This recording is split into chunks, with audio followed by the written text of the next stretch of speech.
Subscribe करें Urdu medium channel को और बेल आइकन को दबाएं।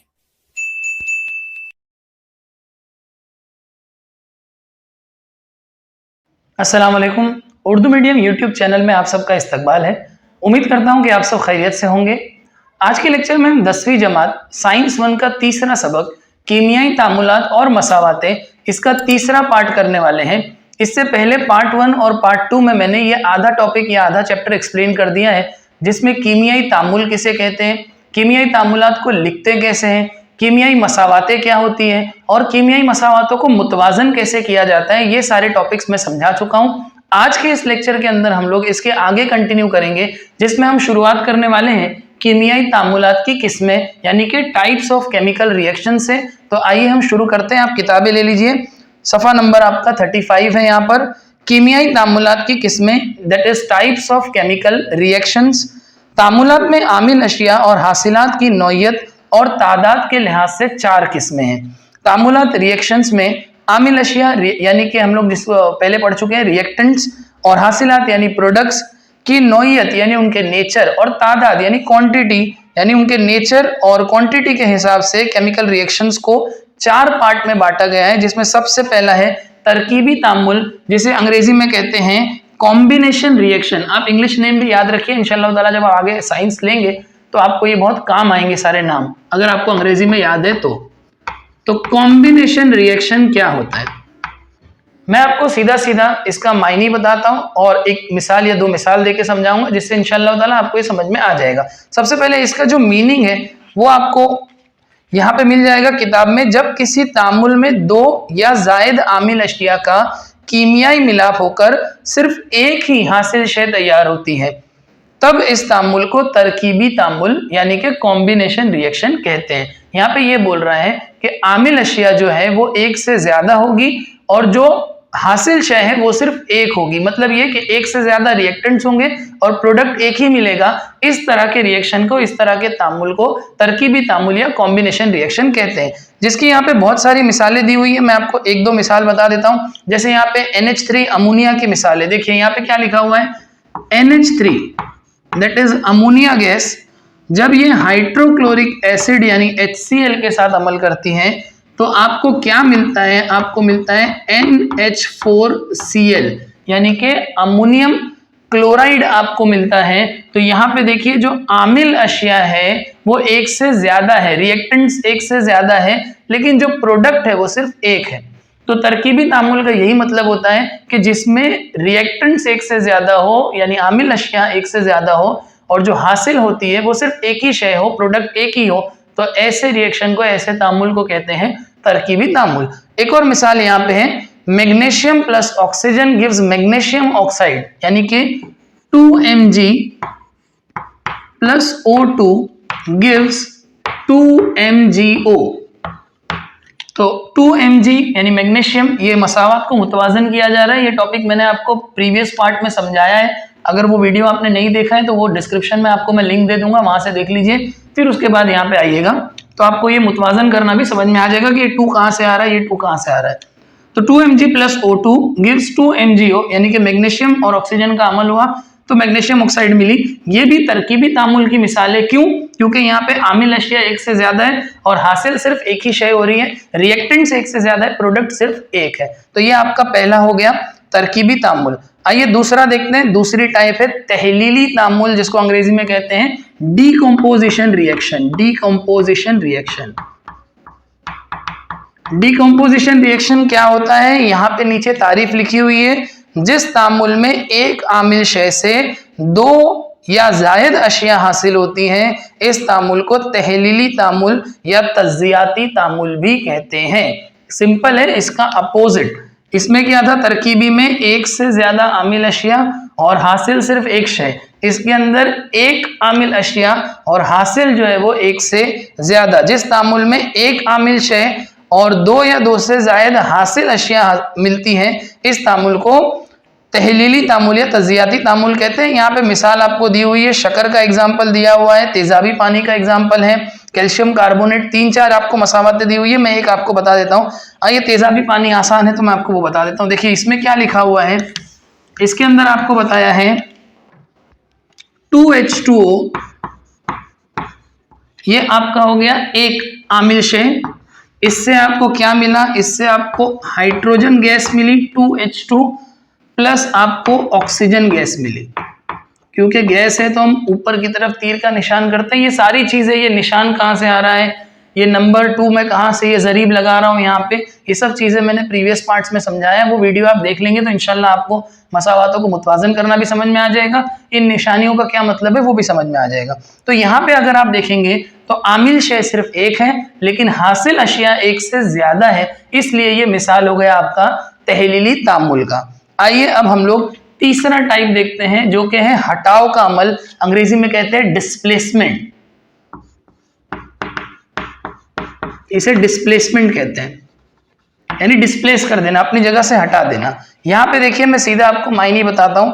जब एक मुरक्कब में सुस्त आमिल अंसर के आयन की जगह दूसरा तेज आमिल अंसर अपना आयन बना लेता है तो इस कीमियाई तामुल को हटाव का अमल कहते हैं। यानी एक मुरक्कब में सुस्त आमिल जो है वो हट जाता है और तेज आमिल अंसर अपना आयन बना लेता है या जोड़ी बना लेता है। इसकी मिसाल जो है हमको मसावत नंबर 3 में दी गई थी, जहां पे हमको कॉपर सल्फेट का जिंक के साथ जो तामुल था, रिएक्शन था, वो बताया गया था, जिसमें हमको जिंक सल्फेट मिलता है। उससे आपको ये समझ में आ जाएगा। देखिए ये क्या होता है, मैं आपको लिख के बताता हूँ। ये हमने प्रीवियस पार्ट में ये भी मसावत जो है, ये रिएक्शन भी देखा हुआ है। CuSO4 जब ये जिंक के साथ रिएक्ट करता है, जब इसका अमल होता है तो हमको ZnSO4 मिलता है और कॉपर जो है वो अलग हो जाता है। तो यहाँ पे आप ये देख रहे हैं कि सुस्त वाला हट गया और जो तेज था उसने जगह ले ली। तो इस तरह के रिएक्शन को डिस्प्लेसमेंट या हटाव का अमल कहते हैं। यानी कि यहाँ पे कॉपर को जो है वो सल्फेट के साथ हटाकर जिंक आ गया और जिंक सल्फेट बन गया। तो इस तरह जो है ये हटाव का अमल की मिसाल हो गई। यहाँ पे किताब में और भी कुछ एग्जाम्पल्स दिए हैं, आइए दिमाग पर जोर दे। उसके अंदर है CuSO4 प्लस Fe, उससे क्या मिलेगा, तो FeSO4 और Cu मिलेगा, और CuSO4 प्लस Pb है तो उससे PbSO4 प्लस Cu मिलेगा। तो ये डिस्प्लेस कर रहा है, हटा रहा है, मतलब यहाँ Cu हटा के Zn आ गया तो ZnSO4 बन गया, और Cu को अलग कर दिया, हटा दिया साइड में, सिंपल जबान में कह सकते हैं हटा दिया साइड में, तो हटाव का अमल हो गया। ठीक है, अब दूसरा है आपका चौथा टाइप, दोहरा हटाव का अमल, अंग्रेजी में कहते हैं डबल डिस्प्लेसमेंट। इसको हम लोग बोलेंगे डबल डिस्प्लेसमेंट। डबल डिस्प्लेसमेंट में क्या होगा, जैसे यहाँ पे एक हटा था तो ये यहाँ पर आ गया और ये यहाँ पर किसी के साथ चला जाएगा, मतलब जिंक जो है वो SO4 के साथ आ गया और कॉपर भी किसी के साथ चला जाएगा, तो दोनों एक दूसरे की जगह बदल लेंगे, उसे कहेंगे हम लोग डबल डिस्प्लेसमेंट। जैसे यहाँ पे देखिए लिखा है ऐसा तामुल, और भी एक यहाँ पे उसकी तारीफ में लिखा है, ये भी तारीफ आपको लिखना है। ऐसा तामुल जिसमें आमिल अशिया के दरमियान आयनों के तबादले से रसूब तैयार होता है। रसूब मतलब क्या, प्रेसिपिटेट बनता है, रसूब बनता है जो पानी में हल नहीं होता, तो वो जिसमें होता है, ऐसे अमल को दोहरा हटाव का अमल कहते हैं। बेरियम सल्फेट यानी BaSO4 के महलूल में आप पोटाशियम क्रोमेट यानी K2CrO4 मिलाने के अमल को याद कीजिए, जो हमने 3 में किया था। तो मैं आपको ये अमल यहाँ पे लिख के बता देता हूँ। देखिए इसके अंदर क्या बोल रहे हैं आपको, बेरियम सल्फेट, बेरियम सल्फेट का क्या यहाँ पे लिखा हुआ है, BaSO4, BaSO4। इसमें हमको क्या मिलाना है, इसमें हमको मिलाना है पोटाशियम क्रोमेट K2CrO4। तो इससे आपको क्या मिलेगा, इससे आपको मिलेगा बेरियम क्रोमेट, यानी कि ये बेरियम जो है वो यहां पर आ गया, क्रोमेट तो BaCrO4, और दूसरा आपको क्या मिल गया, BaSO4 में से Ba यहां चले गया, K2 यहां आ गया, तो अगला आपको मिलेगा K2SO4। तो इस तरह से जो है K2 Ba की जगह आ गया, Ba K2 की जगह पे आ गया, तो ये हो गया डबल डिस्प्लेसमेंट यानी कि दोहरा हटाव का अमल। तो ये जो चार थी ये आपकी किस्में हो गई कीमियाई तामुलात की। अब आइए इसके आगे जो अगला टॉपिक है वो भी कंटिन्यू में चलने देते हैं। अगला है हमारा हरारत जा और हरारत गिर का तामुल। हरारत जा और हरारत गिर, जिसे अंग्रेजी में कहते हैं एक्सोथर्मिक एंड एंडोथर्मिक रिएक्शन। हरारत जा का मतलब होता है जिसमें हरारत खारिज होती है, एक्सो बाहर निकलती हरारत, वो कीमियाई तामुल जिसके अंदर हरारत खारिज हो तो वो हो जाता है आपका हरारत जा, और जिसके अंदर आपको बाहर से हरारत देनी पड़े तो उसको कहेंगे हम हरारत गिर यानी एंडोथर्मिक। यहाँ पे लिखा है मुख्तलिफ आमाल और तामुल में हरारत का लेन देन यानी तबादला होता है। इसके बिना पर तामुलात की दो किस्में हैं, हरारत गिर और हरारत जा। पहले हम हरारत गिर और हरारत जा के तामुलात की मिसालें देखेंगे, जैसे बर्फ का पिघलना और पोटाशियम नाइट्रेट का पानी में हल होना। इस तबई तब्दीली में बाहर से हरारत का इस्तेमाल होता है, बाहर से हरारत दे रहे हैं, इसलिए ये अमाल हरारत गिर के अमाल है यानी कि एंडोथर्मिक रिएक्शन है। इंग्लिश में भी याद रखिए, हरारत गिर यानी कि एंडोथर्मिक रिएक्शन है, क्योंकि बाहर से हरारत दे रहे हैं। इसके बरक्स, इसके अपोजिट, पानी से बर्फ बनना या सोडियम हाइड्रोक्साइड का पानी में हल होना, इन तबई तब्दीलियों के दौरान हरारत खारिज होती है, इसमें हरारत निकल रही है बाहर, इसलिए ये हरारत जा अमल है यानी कि एक्सोथर्मिक रिएक्शन है। मुर्तगस सल्फ्यूरिक तुरशे यानी कि कॉन्सेंट्रेटेड सल्फ्यूरिक एसिड के पानी में हल करने के अमल के दौरान बहुत बड़े पैमाने पर हरारत खारिज होती है, इसलिए मुर्तगस सल्फ्यूरिक तुरशे में पानी डालने से पानी की फौरन भाप बनने से हादसे का खदशा है, क्योंकि कॉन्सेंट्रेटेड है, आप पानी डालेंगे तो तेजी से भाप निकलेगी, तो भाप से हादसा हो सकता है, जल सकते हैं। तो इसलिए जो है इससे बचने के लिए मुनासिब मिकदार में पानी बड़े बीकर में लेकर उसमें थोड़ा थोड़ा सल्फ्यूरिक तुरशा डालते हैं, यानी पानी लेते हैं बीकर में और उसमें एसिड डालते हैं, ना कि एसिड में पानी डाल देते हैं। तो इस अमल में क्या हो रहा है, इस अमल में हरारत निकल रही है। तो ये जो है वो मिसाल किसकी हो गई, ये आपकी मिसाल हो गई हरारत जा यानी कि एक्सोथर्मिक रिएक्शन की। इस तरह एक वक्त में थोड़ी हरारत खारिज होती है।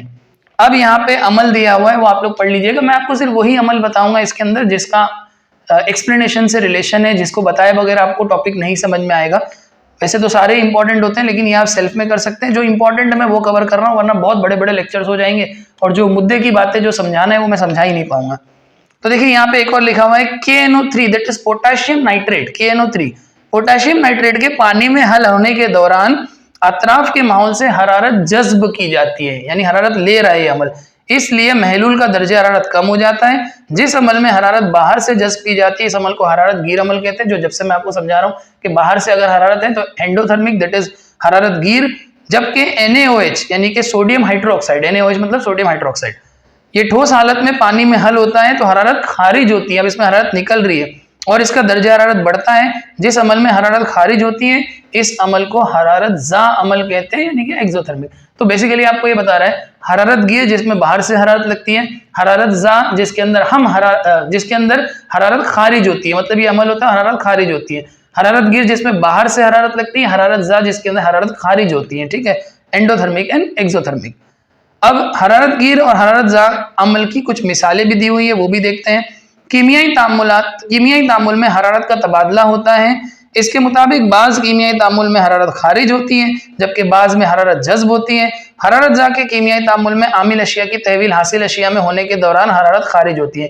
यानी अगर वो एक्सोथर्मिक रिएक्शन है या हरारत जा का अमल है तो जब आमिल अशिया से हासिल अशिया बनेगी तो हीट निकलेगी। ठीक है, जबकि हरारत गिर तामुल में आमिल अशिया की तहवील हासिल अशिया में होने के दौरान माहौल से हरारत जज्ब की जाती है। जबकि हरारत गिर में क्या होता है, जब आमिल अशिया से हासिल अशिया बनती हैं तो माहौल की हरारत को जज्ब की जाती है या हमें हरारत देनी पड़ती है कभी कभी।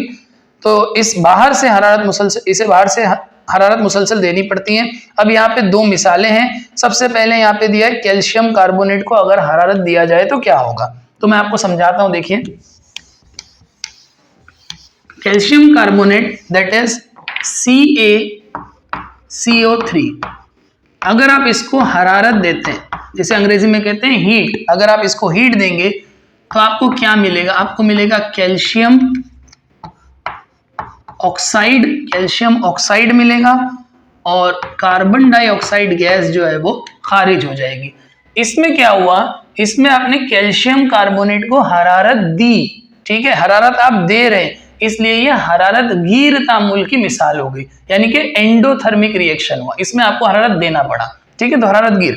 अब इसी में अगर मैं कैल्शियम ऑक्साइड के साथ पानी मिलाता हूं दैट इज H2O, तो मुझे कैल्शियम हाइड्रोक्साइड और उसके साथ हरारत मिलती है। अब इस अमल में आप देखेंगे तो आमिल अशिया से जो हासिल शय मिली इसके साथ हीट खारिज हो रही है, तो ये हो गया हरारत जा की मिसाल। तो मैं उम्मीद करता हूं कि आपको हरारत गिर और हरारत जा एंडोथर्मिक एक्सोथर्मिक दोनों रिएक्शन अच्छे से समझ में आ गए होंगे। बच्चों मैं बार बार अंग्रेजी में सिर्फ इसलिए कह रहा हूं ताकि आगे आपको आसानी हो।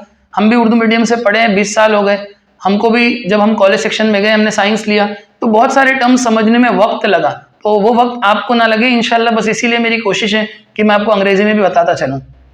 अब अगला हमारा टॉपिक है कीमियाई तामुल की शरह, यानी कि रेट ऑफ केमिकल रिएक्शन। यानी कुछ तामुल जल्दी हो जाते हैं, कुछ तामुल स्लो होते हैं, तो वो कैसे जल्दी और स्लो होते हैं वो हमको समझना है। तो अब यहाँ पे देखिए, बताइए तो भला में कुछ टॉपिक है वो मैं बताता हूँ आपको।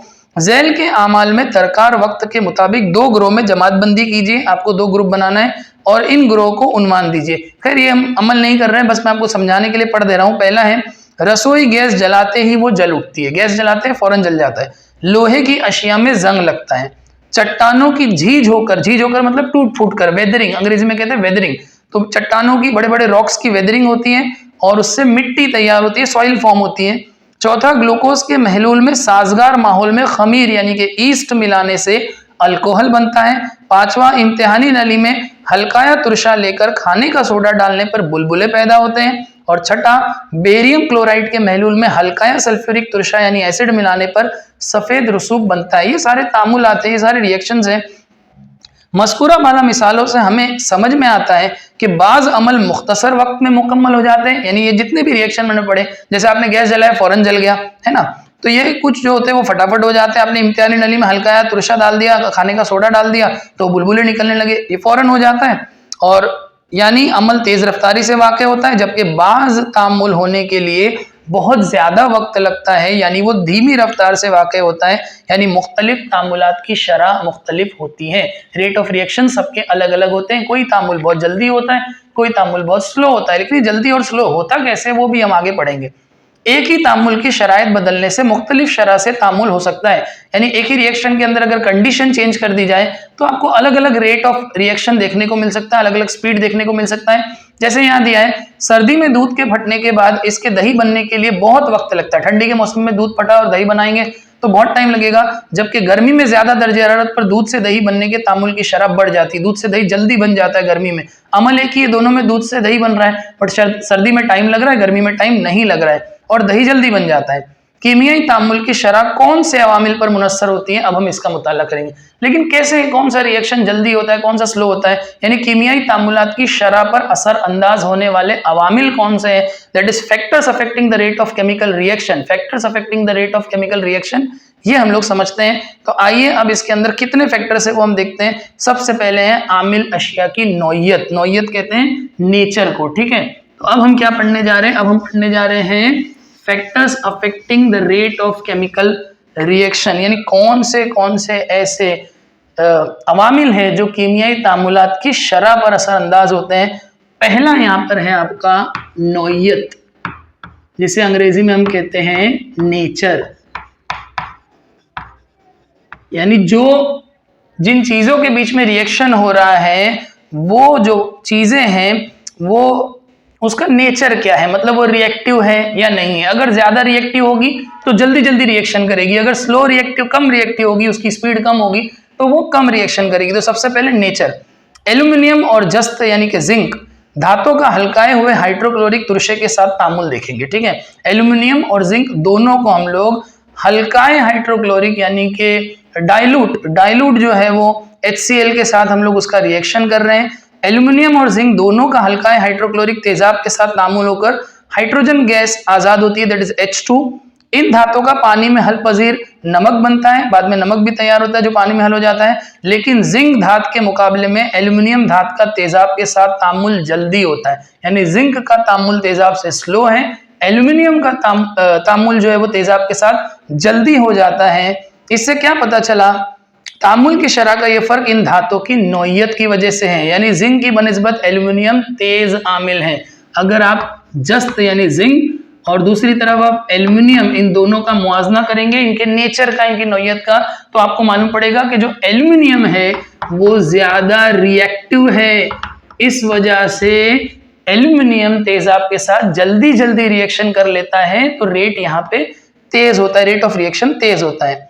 इसलिए हाइड्रोक्लोरिक एसिड के साथ एल्यूमिनियम के तामुल की शरह जिंक के तामुल की शरह की बनिस्बत ज्यादा होती है। आमिल अशिया की नौयत, जिसे तामुली सलाहियत भी कहते हैं, कीमियाई तामुलात की शरह पर असरअंदाज होती है। यानी वो अगर ज्यादा रिएक्टिव है तो जल्दी जल्दी रिएक्शन करेगा, अगर कम रिएक्टिव है तो रिएक्शन तो आपका होगा लेकिन ज्यादा रिएक्टिव है तो तेज, और अगर कम रिएक्टिव है तो स्लो। दूसरा आपका है आमिल अशिया के जर्रात की जसामत। तो पहला आपने नेचर पढ़ा, नोयत पढ़ा, दूसरा आप पढ़ेंगे जसामत। जसामत जिसे हम अंग्रेजी में क्या कहते हैं, साइज, यानी जिनके बीच में अमल हो रहा है उनका, उन पार्टिकल, उन रिएक्टेंट्स का जो है वो साइज क्या है। तो यहाँ पे एक अमल है, ये अहम है इसलिए मैं आपको बताता हूं। दो इम्तिहानी नलियों में मसावी वजन के शाहबादी फर्श के टुकड़े और सफूफ लीजिए। आपको टुकड़े लेना है मार्बल के, एक तरफ पाउडर लेना है, ठीक है। दो इम्तिहान नली, एक में आपने जो है सेम साइज का है, दोनों सेम जो है वजन है, लेकिन एक में पाउडर है, एक के अंदर टुकड़े हैं। दोनों में 10-10 मिलीलीटर हल्काया हुआ HCl यानी हाइड्रोक्लोरिक एसिड डालिए। मुशाहिदा कीजिए कि कार्बन डाइऑक्साइड गैस के बुलबुले बनने की रफ्तार तेज है या धीमी, या किसमें जल्दी बुलबुले बन रहे, किसमें स्लो बन रहे। तो आपको क्या पता चलेगा, ऊपर के अमल के मुशाहिदे से ये बात समझ में आती है कि शाहबादी फर्श के टुकड़ों के साथ CO2 के बुलबुले आहिस्ता आहिस्ता बनते हैं, जबकि सफूफ के साथ तेज रफ्तार से बनते हैं। क्या समझ में आया? मतलब ये कि पाउडर के साथ रिएक्शन फटाफट हो गया, कार्बन डाइऑक्साइड गैस मिल गई, लेकिन टुकड़ों में जरा वक्त लग गया। तो इससे हमको क्या मालूम पड़ा कि जिस प्रोडक्ट की जसामत जितनी छोटी होगी, रिएक्शन उतनी ही जल्दी होगा। यहां वही लिखा है, देखिए ऊपर के मुशाहिदात से पता चलता है कि तामुल की शरह तामुल में हिस्सा लेने वाले जर्रात की जसामत पर मुनस्सिर है। कीमियाई अमल में हिस्सा लेने वाले आमिल अशिया के जर्रात की जसामत जितनी छोटी होती है, इनके तामुल की शरह इतनी ही ज्यादा होती है। वापस पढ़ रहा हूं, इंपॉर्टेंट है। आमिल अशिया के जर्रात की जसामत जितनी छोटी होती है, इनके तामुल की शरह इतनी ज्यादा होती है। शाहबादी टुकड़ों की जगह सफूफ के साथ जब एसिड मिलाया गया, HCl मिलाया गया, तो आपको CO2 गैस जल्दी जल्दी मिली। क्यों? क्योंकि वो जसामत में छोटे थे। तो जब क्या होगा, जर्रात की जसामत छोटी होगी, रिएक्शन जो है, रेट ऑफ रिएक्शन होगा जल्दी। तो पहला नोयत हुआ, दूसरा जसामत हुआ। अब आइए तीसरा देखते हैं। तीसरा है आमिल अशिया का अर्तकाज या इर्तकाज, जिसे कहते हैं कॉन्सेंट्रेशन। तीसरा है आपका अर्तकाज, जिसे कहते हैं कॉन्सेंट्रेशन। ये क्या है? मतलब ये कि जो अशिया है वो कॉन्सेंट्रेटेड है या फिर डाइल्यूट है। यानी अगर वो मुर्तकज एसिड है तो मुर्तकज होने की वजह से रिएक्शन जल्दी जल्दी मिलेगा, और अगर डाइल्यूट होगा, हल्काया हुआ होगा, तो रिएक्शन की स्पीड स्लो हो जाएगी। वही लिखा है, देखिए यहां मैं पढ़ देता हूं। हल्काए और मुर्तकज हाइड्रोक्लोरिक तुरशे की CaCO3 यानी कैल्शियम कार्बोनेट के सफूफ के साथ होने वाले तामुल पर गौर कीजिए।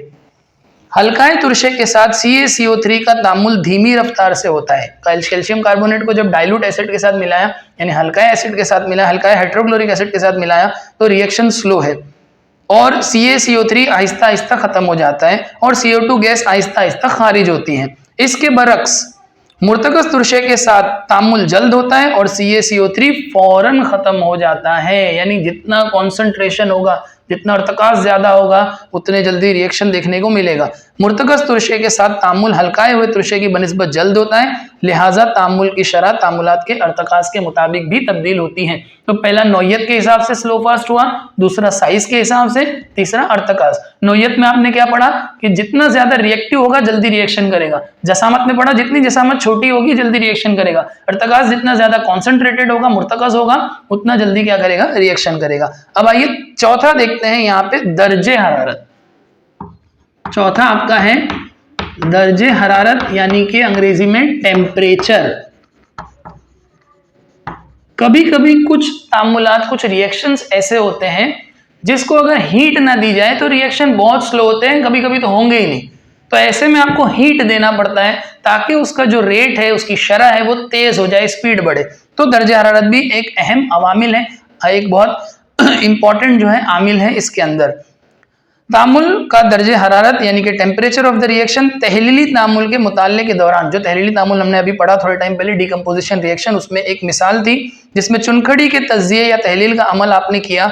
इस अमल में बर्नर से हरारत ना दी जाए तो चूने का साफ पानी दुधिया नहीं होता। दुधिया मतलब मिल्की कलर उसका नहीं होगा, क्योंकि तब तामुल की शरह सिफर होती, रिएक्शन ही नहीं होगा, कोई रिएक्शन नहीं होगा। गर्म करने पर तामुल की शरह बढ़ती है और CO2 माहसल के तौर पर तैयार होती है। अगर आप गर्म करेंगे तो रिएक्शन तेजी से होगा और CO2 गैस हासिल होगी। इससे यह वाज़ेह होता है कि तामुल की शरह हरारत पर भी मुनस्सर होती है। हरारत बढ़ाने पर तामुल की शरह में इजाफा हो जाता है। और आखिरी जो टॉपिक है बच्चों, वो है हमारा तमासी आमिल, यानी पांचवा जो है वो है तमासी आमिल। तमासी आमिल भी बहुत इंपॉर्टेंट है, अंग्रेजी में कहते हैं कैटलिस्ट। कैटलिस्ट कहते हैं ऐसे आमिल को जिससे रेट ऑफ रिएक्शन बढ़ जाता है लेकिन उसमें कोई चेंजेस होता नहीं है। मैं आपको समझाता हूँ, आगे यहाँ पे भी लिखा हुआ है, ये तो मैंने अपनी तरफ से आपको एक तमासी आमिल या कैटलिस्ट की मिसाल दी। यहाँ पे देखिए क्या लिखा है, पोटेशियम क्लोरेट यानी KClO3 को गर्म करते हैं तो इसकी तहलील बहुत धीमी रफ्तार से होती है। यानी कि KClO3 को जब आप गर्म करोगे तो आहिस्ते आहिस्ते आहिस्ते आहिस्ते रिएक्शन होगा। इसमें आप क्या करो, जर्रात की जसामत छोटी भी कर दो, यानी KClO3 को छोटा करो। अभी आपने पढ़ा कि जर्रात की जसामत अगर छोटी हो तो रिएक्शन जल्दी होता है, तो छोटा किया। आपने ये भी पढ़ा कि दर्जे हरारत दिया जाए तो भी रिएक्शन फास्ट होता है। तो अगर दर्जे हरारत बढ़ाओ तो भी तामुल की शरह में इजाफा नहीं हो रहा है, मतलब जसामत को छोटा कर दिया, दर्जे हरारत भी बढ़ा दिया तो भी रिएक्शन फास्ट नहीं हो रहा। जबकि अभी हमने पढ़ा कि जसामत छोटी होती है तो रिएक्शन फास्ट होता है, दर्जे हरारत दिया जाता है तो रिएक्शन फास्ट हो रहा है। लेकिन इस केस में KClO3 के केस के अंदर या पोटेशियम क्लोराइड के केस के अंदर ये दोनों चीजें भी जो है वो रिएक्शन को नहीं बढ़ा पा रही, उसकी शरह को नहीं बढ़ा पा रही। तो फिर क्या करेंगे ऐसे में, या लेकिन मैंगनीज डाइऑक्साइड यानी कि MnO2 की मौजूदगी में KClO3 की तहलील की रफ्तार तेज हो गई। जैसे ही MnO2 आ गया या मैंगनीज डाइऑक्साइड आ गया, KClO3 यानी कि पोटेशियम क्लोराइड जल्दी जल्दी उसकी तहलील होने लगी और O2 गैस खारिज हो गई। इस तामुल में MnO2 में किसी किस्म की तब्दीली या कीमियाई तब्दीली नहीं हुई। तो मतलब MnO2 ने किसका काम किया, तमासी आमिल का काम किया। ठीक है, मतलब वो बदला नहीं, वो वैसे के वैसा ही, MnO2 वैसे के वैसा ही है। आपको खाली क्या मिला, ये देखिए ये मिला 2KClO3।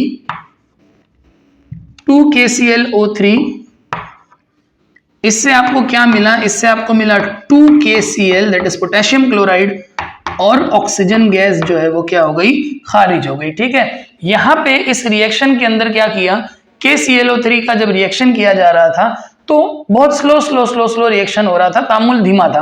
तो फिर क्या किया, जर्रात की जसामत को छोटा किया, दर्जे हरारत को बढ़ाया तो भी कोई फायदा नहीं हुआ। जैसी MnO2 का जो है वो इस्तेमाल किया गया मैंगनीज ऑक्साइड का, तो रिएक्शन का जो शरह थी वो क्या हो गई, तेज हो गई। इसमें MnO2 को कोई नुकसान नहीं हुआ, वो वैसे का वैसा ही है। तो इसका मतलब ये हुआ कि MnO2 जो है वो तमासी आमिल है। अब तमासी आमिल की डेफिनेशन क्या है, देखो यहाँ पे आपकी किताब में क्या तारीफ है, जिस शय की मौजूदगी की वजह से कीमियाई तामुल की शरह में तब्दीली होती है। MnO2 के आने से स्पीड बढ़ी ना, तामुल में तब्दीली हुई ना, होती है, लेकिन इस शय में कोई कीमियाई तब्दीली नहीं होती। लेकिन MnO2 बिल्कुल नहीं बदला, इस शय को तमासी आमिल कहते हैं। तो उम्मीद करता हूं कि आपको तमासी आमिल समझ में आ गया।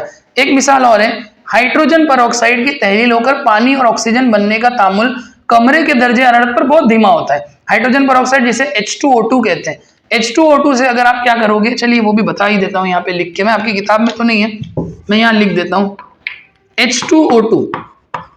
इससे आपको क्या मिल रहा है, इससे आपको मिल रहा है पानी और ऑक्सीजन। तो H2O, ठीक है, ऑक्सीजन का एक और यहाँ पे प्लस O2, ये आपको गैस मिली। ठीक है, H2O2। अब यहाँ पे इसको मैंने मुतवाजन नहीं किया, मैं ऐसे ही लिख रहा हूँ अभी फिलहाल, मसावत को मुतवाजन नहीं कर रहा। तो यहाँ पे क्या हुआ, इस अमल में अगर ये कमरे के दर्जा हरारत पर किया जाए, यानी कि H2O2 या हाइड्रोजन परऑक्साइड से पानी या ऑक्सीजन तैयार किया जाए तो बहुत स्लो होता है। लेकिन वही तामुल मैंगनीज डाइऑक्साइड यानी वापस से अगर हम MnO2 इसके अंदर इस्तेमाल करते हैं, यहाँ ऊपर लिखता हूं, अगर हम MnO2 को इस्तेमाल करते हैं तो क्या होता है, तो या इसका सुफूफ डालने पर यह तेज रफ्तारी से अमल हो जाता है। तो इसका मतलब MnO2 यहाँ पे तमासी आमिल है।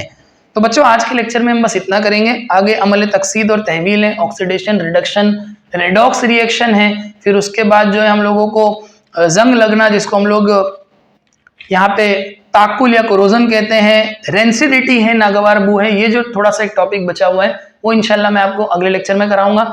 मैं उम्मीद करता हूं कि आपको मैंने जो कुछ भी पढ़ाया बहुत इंटरेस्टिंग है बच्चों। आप दिलचस्पी से अगर पढ़ेंगे, ध्यान से वीडियो देखेंगे तो इंशाल्लाह आपको जरूर समझ में आएगा। केमिस्ट्री बहुत ही इंटरेस्टिंग सब्जेक्ट होता है, आप बस ध्यान दीजिए, इंशाल्लाह आपको आराम से आ जाएगा।